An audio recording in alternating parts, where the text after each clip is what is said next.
That's gonna hurt. I'm sorry.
Hey, everybody, welcome back to the Music Snob. Where I know music, unless it sucks, if you exclude my guitar playing.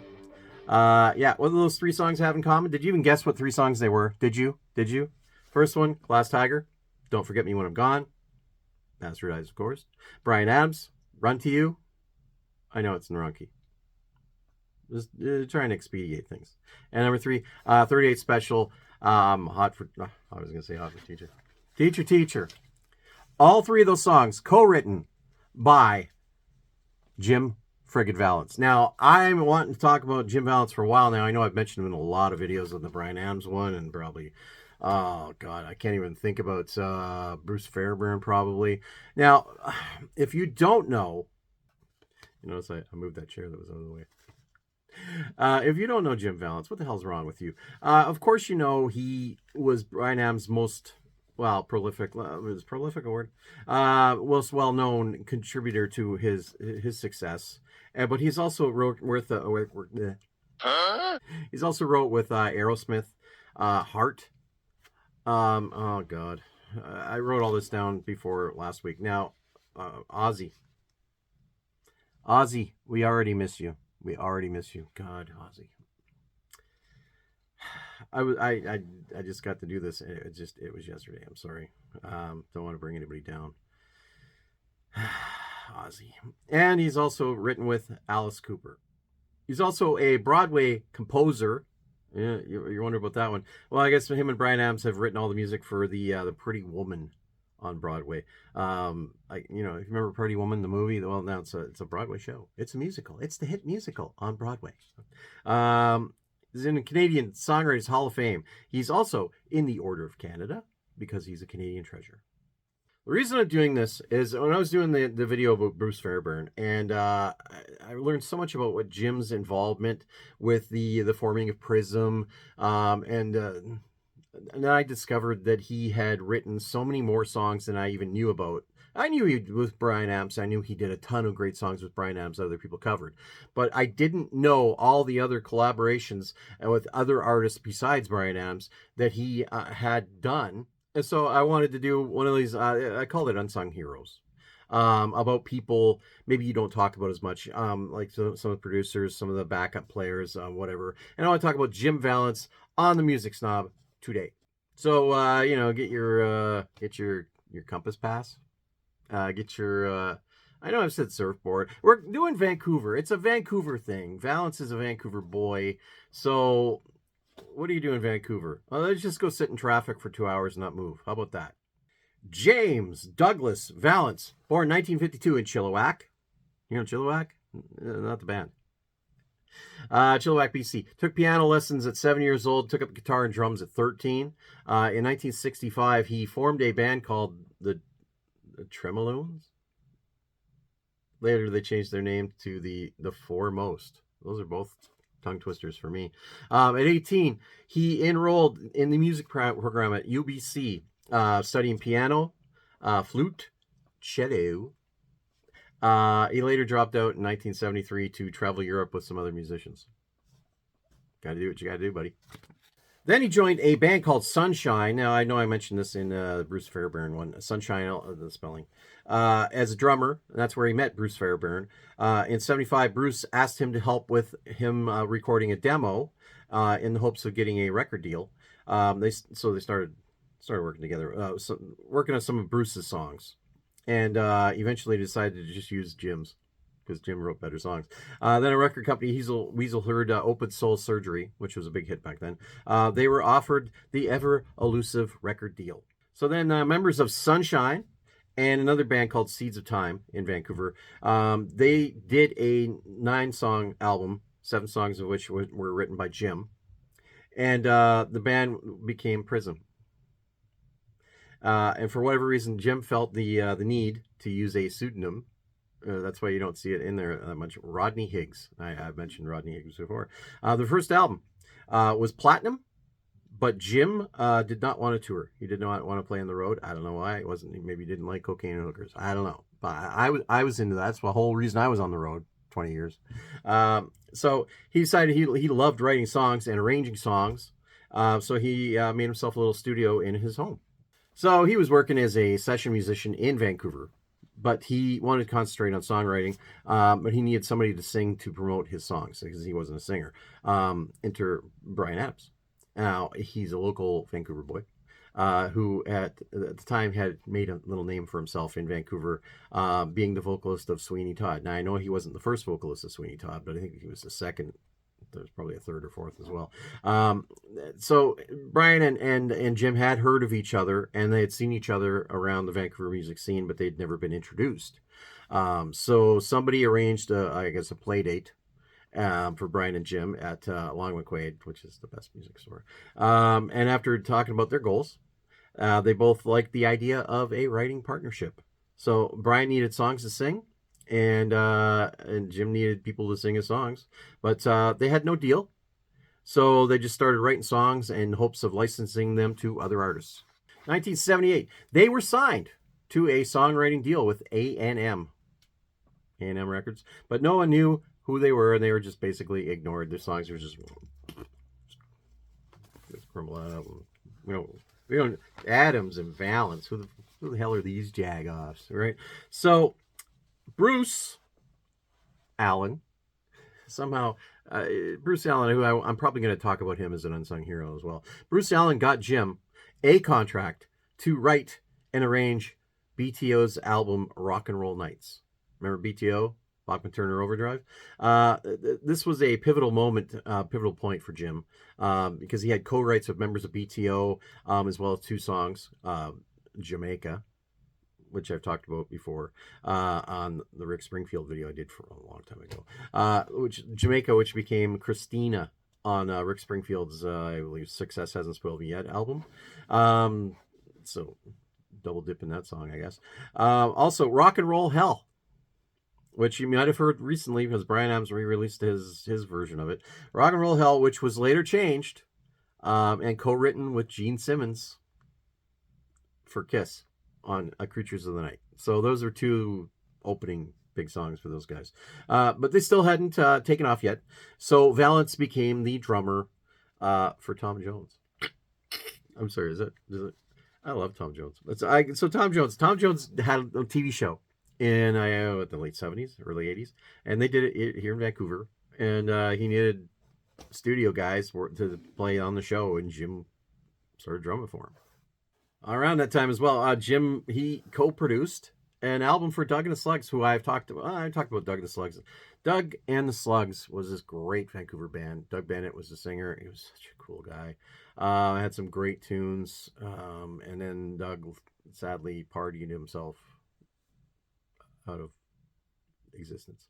I love Doug and the Slugs. There's a great documentary. Look him up. Anyways, he co-produced an album for Doug and the Slugs. Did a co-write for a band out of Toronto called Toronto. Canadians remember these people. You remember Hollywood Scott? She was such a hottie. Oh, man. Loved Hollywoods in Toronto. He wrote a song for Toronto called What About Love? That one. Yeah. Did you know that? Even if you're Canadian and you were a fan of a fan of Toronto, or what later became Hollywoods in Toronto, did you know that they did a demo of What About Love? And then Heart covered that later. And honestly, if you look it up, that Toronto version is pretty freaking good. 1982, They Got a Call. Ringy dingy. No, it's metal, so ringy dingy. I suck at most things. They got a call to co-write songs for the Creatures of the Night album, I guess. If that wasn't good enough, Bonnie Raitt called because she had heard a demo of No Way to Treat a Lady. She wanted to do that. Between 80 and 82, Bryan Adams' first two albums had done well enough to get their songs more exposure. So then in 1983, Cuts Like a Knife came out. And this album was huge in Canada. But it just did okay in the States. I remember seeing Cuts Like a Knife, and maybe this time a lot on MTV at the time, because I had a satellite dish on my farm and I watched MTV. Bryan and Jim won Composer of the Year at the Juno Awards, which is the Canadian, basically the Grammys for Canada. 1984, Reckless by Bryan Adams was released, and this is really where they everybody started to call for either an Adams Vallance song or just for the opportunity to write with Jim, because they could just hear hit. Oh, there's another hit. Oh, Jim. Oh, who wrote that? Jim. 1985, after We Are the World, if you remember We Are the World, USA for Africa, David Foster was called by Quincy Jones, and he said, hey, we want Canada to do one of these famine relief songs. You know what you should do? Call all your best people. And who did they call? Jim Vallance. Jim Vallance and Bryan Adams, of course. What's really cool about it was the Canadian thing, I didn't even name it. Northern Lights was the name of the Canadian group. The song was Tears Are Not Enough, which the title was come up by Bob Rock and Paul Hyde. I've talked about Bob Rock many times before, and also a video just about Bob Rock. They came up with the title. The playlists were credited as co-write, and then Jim and Bryan wrote most of the songs. But Jim's wife is a French Canadian, or she was. I'm not sure if they're still together. Rochelle Paymist. I just want to pronounce it right. I'm not. I don't speak French. I know I'm Canadian. I don't speak French. I watch Sesame Street. That's about all I know. Rochelle Payment? I hope that's right. I'm sorry if I'm wrong. If Jim ever sees this, you're welcome to come punch me right in the face. She wrote the French version, the French lyrics that were in the song. Because it's Canadian, you got to have some French lyrics in there for Canadian content regulations. No, you don't. But she wrote the French lyrics, which is great. And then also Jim played drums on the single, so that's pretty good. 1988 ish. Him and Bryan Adams, Jim Vallance and Bryan Adams, they parted ways after the supposedly underperforming Into the Fire album, which after Reckless sold like 10-15 million, I'm not sure, I'll have to look it up. And then Into the Fire did 7 or 8 or something. Oh no, it was terrible. Nobody bought it. Whatever. Somehow Jim sort of was the scapegoat on that, because he and Bryan did not write again for at least 20 years or so. They eventually got back around 2003. So that's like 15 years. So around. And they co-wrote 3 songs on Bryan Adams' 11. But what I want to talk about today, that was like the quickie bio. What I want to talk about today is everything that Jim has done besides Bryan Adams co-writes. Now, I'm going to probably include some of the Bryan ones. But let's do this. Now, I have arranged these alphabetically, so hopefully it's not too confusing. Chances are it is. So not including, just my ass here, not including Bryan Adams. Well, maybe. Aerosmith co-writes Deuces Are Wild, Don't Stop, Eat the Rich, Get a Grip, Hangman Jury, Head First, Legendary Child, Magic Touch, Other Side, I know that one. Now, I'm not going to know all these songs either. Ragdoll, Sedona Sunrise, Cimmeriah, and Young Lust. Those are all co-writes that he did on Aerosmith albums.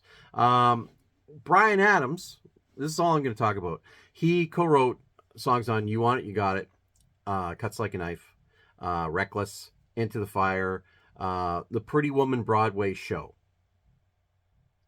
That's a lot of stuff. Lee Aaron. You must know Lee Aaron. Dangerous? He co-wrote that. Arcade? What the hell is Arcade? Oh, Arcade. Arcade was like a little super group or so. Stephen Pearcy. Stephen Pearcy was in that. And he did 4 co-writes with them. I don't know whatever happened with Arcade. That's pretty cool. Jimmy Barnes. I'm Still on Your Side and Lessons in Love. Do you know Jimmy Barnes? I know he was big in Australia, and I can only think of one hit he had in North America with In Excess off of the Lost Boys soundtrack. I had a good time tonight. I don't want to sing it. Black and Blue. That was the one. I know I've talked. Well, I might have forgot to talk about Black and Blue in the Fairburn thing. Miss Mystery and Without Love. BTO. Cockman Turner Overdrive. He co-wrote or wrote whatever. Amelia Earhart. Here She Comes Again. Jamaica. And Rock and Roll Hell. Michael Bublé. I guess I'm into the B. Well, BTO started B's. Michael Bublé. After All. I don't even know that song. Chilliwack. Now, see, I said he was from Chilliwack. There was a band called Chilliwack. Now, you look those guys up. Gone, Gone, Gone. You've Been Gone So Long. You've Been Gone, Gone, Gone So Long. And My Girl. Great band out of Chilliwack. Just outside Vancouver. You co-wrote Who's Winning? Alice friggin' Cooper. Die For You. Dirty Dreams. And Lullaby. I don't know. Most of those. Burton Cummings. Up to the Minute. Into the D's. Default. Taking My Life Away. Europe. Halfway to Heaven. Lita Ford. Oh, man, I love Lita Ford. Oh, man, Kiss Me Deadly, that video. Playing with Fire. And Shot O' Poison. Oh, I know Shot O' Poison. Giant. Remember Giant? I'll Be There When It's Over and Without You. Here's the next, well, sort of a big one.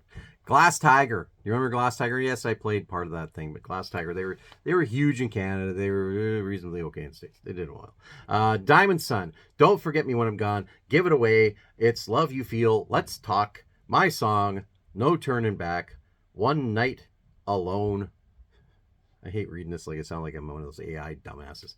1 to 1. She Said Love Me Like a Man. Someday, which was a hit. Stand or Fall. Tragedy of Love. Watching Worlds Crumble, and Where Did Our Love Go? Now, here's the other thing about that. He also produced, I believe, their first 2 albums, and he hated doing that. He hated that. But he also, because of his connection, he got Bryan Adams to sing like some backups on some of their songs as well. If that's not good enough, Go-Go's. Oh, I love Go-Go's. Remember I talk about Belinda Carlisle. Here You Are. Now, I'm still in the G's. Larry Gowan. Now, do you know Larry Gowan? It used to be called Gowan, but then he became Lawrence Gowan. Co-wrote Innocent and Wild Summer Night. Now, if you're not a Canadian, you don't really, if you've been watching Styx the last 20 years, then you know who Gowan is at this point. He's the guy who took over for Dennis DeYoung and Styx, and he's been with them for 20 odd years. But he had some like 3 or 4 great albums in Canada in the 80s, early 90s, I believe. That was super. I'm skipping up. Joan Jett. Oh, I love Joan Jett. Can't Live Without You. Everyone Knows. Eye to Eye. Fire. Insecure. Torture. Water Sign. And Wandering. I don't know any of those. Of course, he co-wrote with Bryan Adams and I guess Gene Simmons. Rock and Roll Hell. And War Machine, which, Bryan Adams just re-released his version of those. Crocus. Boys Night Out. Now, I've only heard the Bryan Adams version. It's a demo of that. L.A. Guns. It's Over Now. And My Cuckoo. Then Loverboy called. Loverboy, Loverboy did Dangerous, which actually was Reckless. If you remember the Reckless album when it came out, there was a song on it called Reckless, but Bryan Adams didn't think it worked with the rest of the album called Reckless. So eventually Loverboy took it and they just changed Reckless to Dangerous, and it was a hit song. They also co-wrote Jump for those guys. Here's one I didn't see. Bret Michaels, Human Zoo. I don't know what album that was on.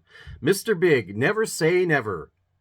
And of course, Northern Lights, the Canadian famine song. Tears Are Not Enough, he co-wrote that. Aldo Nova. Oh, I love Aldo Nova. Young Love. I don't know that one. Here's a heartbreaker. I'm going to adjust my eyes. Ozzy Osbourne. Miss you, Ozzy. I Just Want You and Walk on Water. I don't know those songs, but yeah, if you don't know who Ozzy is, I don't even want to talk to you. Paola's, yeah, that was Bob Rock's band. It Won't Be You. That was such a great song. And the Cast of Pretty Woman's soundtrack. That's an actual soundtrack. Prism. That's where he had his pseudonym, Rodney Higgs. He wrote. Look at my. Amelia? I should be looking. There's the camera. He wrote Amelia, Don't Let Him Know, Good to Be Back, It's Over, Julie, NNO, Open Soul Surgery, that was a hit, Spaceship Superstar, you should know that song, Stand Up for Love, Stay, Take It or Leave It, Take Me to the Captain,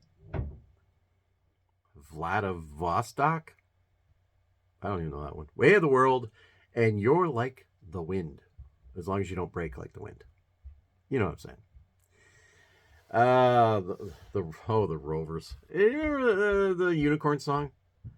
Green alligators, long neck geese. You know the thing. Eventually the Irish Rovers, which was the guys that became the Rovers, and he co-wrote a song called "All Sing Together" for those guys.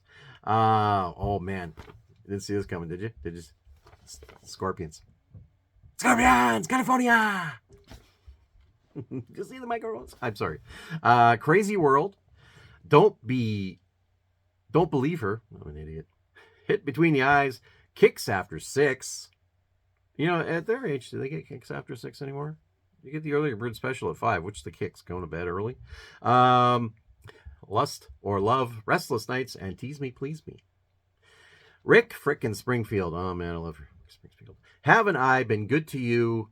Christina, which was the Jamaica thing, Rhythm of Love, Stand Up for Love, and The White Room. Really?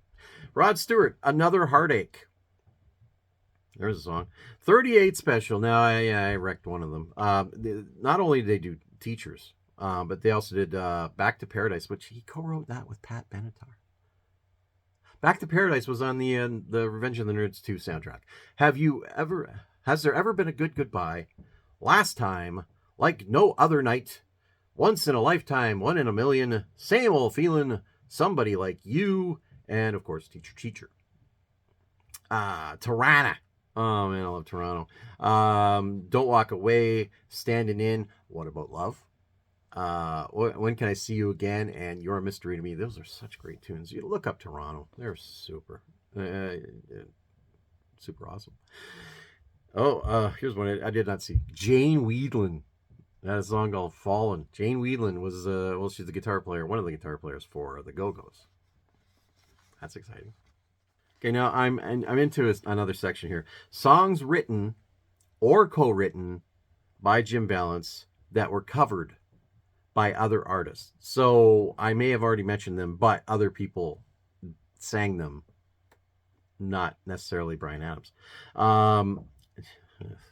Jason Aldean.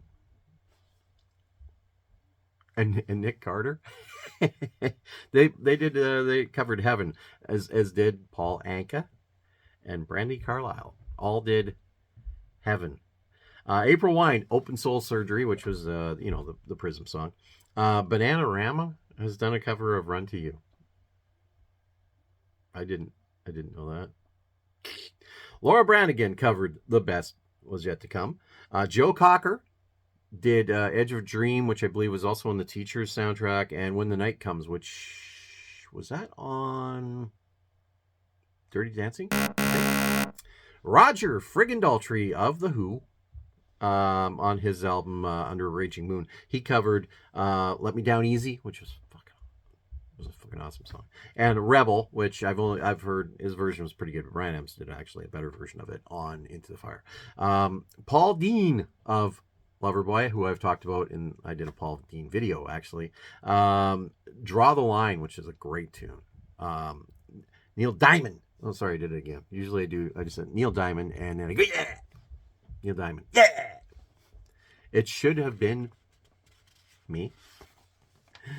Dion. Drive All Night. I know. Was he the Wanderer? I think he was. Flo Rida. Somehow ripped off Run to You. That's all I'm calling it. That's all I'm calling it. It's a rip off. Lisa Hartman. Do you remember Lisa Hartman? Oh God, she was who was she was on like Dynasty or something, and then she married Clint Black, who was a great country singer. Lisa Hartman Black. They've been together like 35 years, I think. She covered "Hiding from Love," which was on Bryan Adams' second album, I believe. Heart, of course. What About Love? Jive Bunny. Jive Bunny. They must have sampled Summer of '69 because they didn't really sing. Lil Wayne. I'm not a fan. I'm sorry. Lil Wayne. Something You Forgot. Randy Meisner covered "Tonight," which was on Bryan Adams' second album. Anne Marie. It's like, okay, we'll write a song with Anne Marie for Anne Marie, and Now and Forever, which was a great album that I believe David Foster produced, either just that single or the whole album. Juice Newton. Can't Wait All Night. I don't know that song. Ted Nugent. Draw the Line, and he also did a cover of Ragdoll. Bonnie Raitt, No Way to Treat a Lady, and of course Bonnie Tyler did a cover of that. But I know Bonnie Raitt also did she did a duet with Bryan Adams, which I'm sure Jim co-wrote. The Rovers all sing together. I already mentioned that. Oh man, here I did not see the Scandal. Now I know I talked about Patti Smythe, but I think I said her name was Patti Smith. I don't even know how to pronounce it. I thought there was an E at the end of it. Scandal. Remember Scandal? The Warrior? Yeah. Oh, man. Win Some, Lose Some. They covered that. I didn't see this coming. Martin Short. I love Martin Short. Candy? I'd love to hear that. I have not heard that. Rob Thomas did Christmas Time, which I believe was one of Bryan Adams', well, it was one of his Christmas songs. And if that's not good enough, Tina Friggin Turner, besides the duet, It's Only Love, she also covered Back Where You Started on, I believe, Break Every Rule. Now, is that enough for you? That's just, there's probably tons of other stuff I couldn't even find out. Jim Vallance is a poet and a Canadian treasure. I think I'd say that. I gotta say, for these unsung hero things, I love talking about the people who bring the hits that people don't talk about. People talk about Bryan Adams, they talk about all the people that sing the songs, but you don't know who all the writers are. And I think I want to do more of these and just talk about some of the writers. Because Jim Vallance he's one of my heroes. Maybe not unsung for me. I was a musician. I'm not really much of one, obviously, anymore from the opening part. But when I got some songs on here if you want to look them up. It's not hard to find. I did country though. But I wanted to write songs like Jim Vallance and Bryan Adams. Sorry, this is really bugging me. I wanted to write like that because they're great songwriters. And that to me, it's a story, it's poetry, and it rocks, man. So anyways, if you made it this far, thank you. Don't forget to like or subscribe. Please do both, in fact. If you really like this kind of crap, please watch the whole damn thing and don't skip the commercials. And please watch another video. Just let it go. It's going to say right here. It's going to say, or maybe it's over. I'm not sure. It's one of the two. It's going to show you another video, and then my uglier face, like doing that. And you can just let it play. You can click on that one, let it play another video, and let the commercials go, and I get a little extra, little something there. You know what I'm saying? And as always, don't forget to. There's cracked. I was thinking about. Don't forget to share. So I was thinking about that. My voice cracked because I miss you, share. I miss you so much. Come back to me. And as always, thanks for watching The The Music Music Snob. Or I know Snob. music, unless it sucks. Bye.